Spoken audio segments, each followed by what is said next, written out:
खुदा की तारीफ हो क्योंकि वो भला और उसकी शफ़क़त अबदी है। अजीज़ों, आइए आज दुआ के ताल्लुक़ से कुछ चीज़ों पर गौर करते हैं। दुनिया के सारे मज़ाहब के लोग दुआ करते हैं अपने आप को खुदा से मांगने के लिए, अपने मसाइल के हल के लिए, लेकिन मसीही क्यों दुआ करते हैं और सबसे ज़्यादा दुआ करते हैं और उनके लिए कोई वक्त मुकर्रर नहीं है?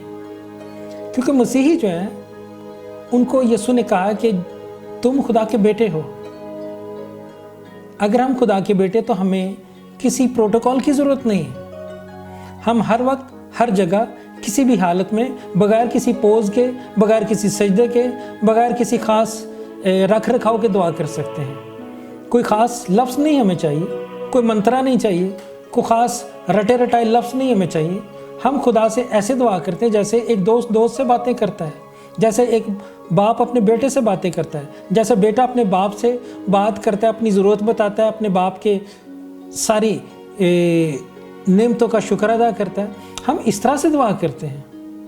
और जो हमारी दुआ है उसके मुतालिक कहा जाता है कि जो कुछ खुदा कर सकता है वो एक मसीही की दुआ कर सकती है।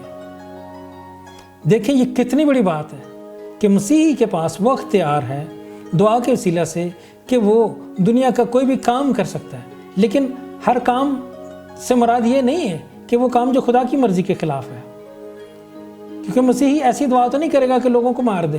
खुदा वो तो लोगों की भलाई की दुआ करेगा। जब भी करेगा वो लोगों के फ़ायदे की दुआ करेगा, वो लोगों को मुसीबत से बचाने की दुआ करेगा, वो अपने ख़ानदान को बचाने की दुआ करेगा, वो लोगों को नशे की आदतों से छुड़ाने की दुआ करेगा, वो लोगों को बीमारियों से शिफा देने की दुआ करेगा, वो लोगों के मसाइल हल करने की दुआ करेगा, वो खुदा में बढ़ने की दुआ करेगा, वो खुदा के करीब जाने की दुआ करेगा।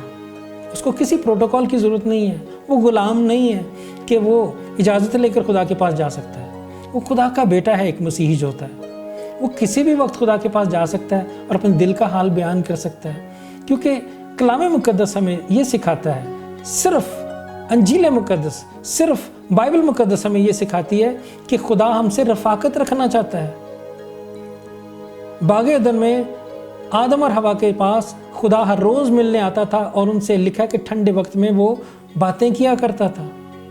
इसीलिए हम हर वक्त खुदा के करीब रहना चाहते हैं, क्योंकि हमारा खुदा एक शख्स है, एक शख्सियत है। वो हमारे करीब रहना चाहता है, हमारा दोस्त बनकर रहना चाहता है, हमारा बाप बनकर हमारे साथ रहना चाहता है। जैसे बाप अपने बेटों के नखरे उठाता है, इस तरह हमारा बाप हमें अपनी गोद में लिए फिरता है।